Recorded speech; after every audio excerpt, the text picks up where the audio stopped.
দুনিয়ার এই পরিবেশে যারা কুরআন সুন্নাহর সঠিক বুঝ যাদের মাথায় হয়তো বা নেই, সুস্থ রুচিটা আল্লাহ তাকে দান করেছেন, বা কুরআন সুন্নাহ সঠিকভাবে বুঝেও না, এই ব্যক্তিগুলোও সুস্থ রুচির কারণে, যদি সুস্থ রুচির কারণে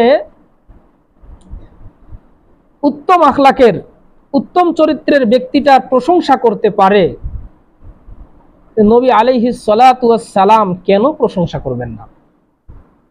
আল্লাহর নবী কেন বলবেন না যে সে উত্তম ব্যক্তি?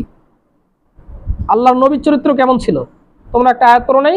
ওয়া ইন্নাকা লাআলা খুলুকিন আযীম, ওয়া ইন্নাকা লাআলা খুলুকিন আযীম। নবী আলাইহিস সালাতু ওয়াস সালামের চরিত্র সম্পর্কে আল্লাহই বলতেছেন, নিশ্চয় আপনি মহান চরিত্রের অধিকারী। আল্লাহু আকবার। আম্মাজান আয়েশা রাদিয়াল্লাহু তাআলা আনহাকে জিজ্ঞাসা করা হয়েছিল, নবী আলাইহিস সালাতু ওয়াস সালামের চরিত্র কেমন? কাকে জিজ্ঞেস করা হয়েছে? কাকে জিজ্ঞেস করা হয়েছিল? আয়েশা রাদিয়াল্লাহু তাআলা আনহা কে ছিলেন? আবু বকর সিদ্দিক রাদিয়াল্লাহু তাআলা আনহুর কন্যা ছিলেন, নবী আলাইহিস সালাতু ওয়াস সালামের স্ত্রী ছিলেন। আম্মাজান আয়েশা রাদিয়াল্লাহু তাআলা আনহাকে জিজ্ঞেস করা হয়েছে আল্লাহর রাসূলের চরিত্র কেমন? স্ত্রী তো অবশ্যই স্বামীর সম্পর্কে বলতে পারবে, তাই না? স্বামীর সম্পর্কে সবচেয়ে বেশি বলতে পারবে আমি মনে করি স্ত্রী।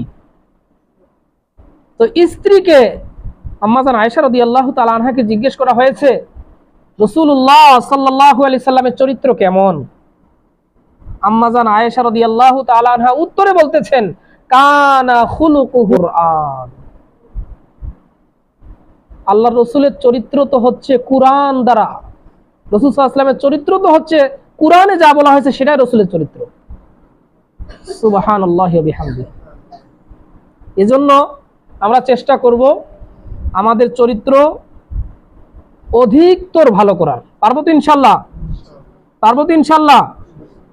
যদি চরিত্রের, উত্তম চরিত্রের অধিকারী হতে পারি, আল্লাহ তাআলা আমাদেরকে দুনিয়াতেও চমকাই দিবেন ইনশাআল্লাহ। দুনিয়াতেও আল্লাহ তাআলা আমাদের সুনাম সুখ্যাতি ছড়িয়ে দিবেন ইনশাআল্লাহ। আর আখিরাতে এর উত্তম জাযায়ে খায়ের আল্লাহ দান করবেনই। এজন্য পারবো তো ইনশাআল্লাহ?